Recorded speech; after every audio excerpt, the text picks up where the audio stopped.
ನಮಸ್ಕಾರ. ಜೀನಿ ನ್ಯೂಸ್ ವೀಕ್ಷಕರಿಗೆ ಸ್ವಾಗತ.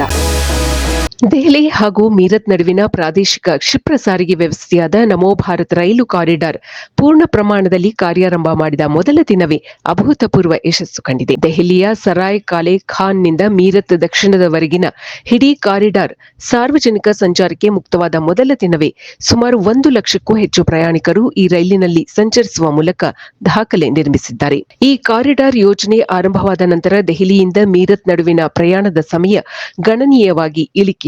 ಕೇವಲ 50 ನಿಮಿಷಗಳಿಗಿಂತ ಕಡಿಮೆ ಅವಧಿಯಲ್ಲಿ ಈ ದೂರವನ್ನು ಕ್ರಮಿಸಬಹುದಾಗಿದೆ. ನಮೋ ಭಾರತ್ ರೈಲುಗಳು ಗಂಟೆಗೆ 160 ಕಿಲೋಮೀಟರ್ ವೇಗದಲ್ಲಿ ಚಲಿಸುವ ಸಾಮರ್ಥ್ಯ ಹೊಂದಿದ್ದು ಅತ್ಯಾಧುನಿಕ ಸೌಲಭ್ಯಗಳನ್ನು ಒಳಗೊಂಡಿದೆ. ಈ ರೈಲು ಸೇವೆಯಿಂದಾಗಿ ದೆಹಲಿ ಮತ್ತು ಮೀರತ್ ನಡುವಿನ ರಸ್ತೆಗಳಲ್ಲಿ ವಾಹನ ಸಂಚಾರ ದಟ್ಟಣೆ ಕಡಿಮೆಯಾಗಲಿದೆ ಎಂದು ನಿರೀಕ್ಷಿಸಲಾಗಿದೆ. ಪ್ರಧಾನಿ ನರೇಂದ್ರ ಮೋದಿ ಅವರು ಈ ಕಾರಿಡಾರ್ ಅನ್ನು ಇತ್ತೀಚೆಗೆ ಅಂದರೆ ಫೆಬ್ರವರಿ 22ರಂದು ಉದ್ಘಾಟಿಸಿದರು. ಮೀರತ್ನ ಶತಾಬ್ದಿ ನಗರ ನಿಲ್ದಾಣದಲ್ಲಿ ನಡೆದ ಸಮಾರಂಭದಲ್ಲಿ ಪ್ರಧಾನಿ ಅವರು ದೆಹಲಿಯ ಸರಾಯ್ ಕಾಲ್ ಖಾನ್ನಿಂದ ಮೀರತ್ವರೆಗಿನ ಒಟ್ಟು 82 ಕಿಲೋಮೀಟರ್ ಉದ್ದದ ಇಡೀ ರೈಲು ಕಾರಿಡಾರ್ ಅನ್ನು ರಾಷ್ಟ್ರಕ್ಕೆ ಸಮರ್ಪಿಸಿದ್ದರು.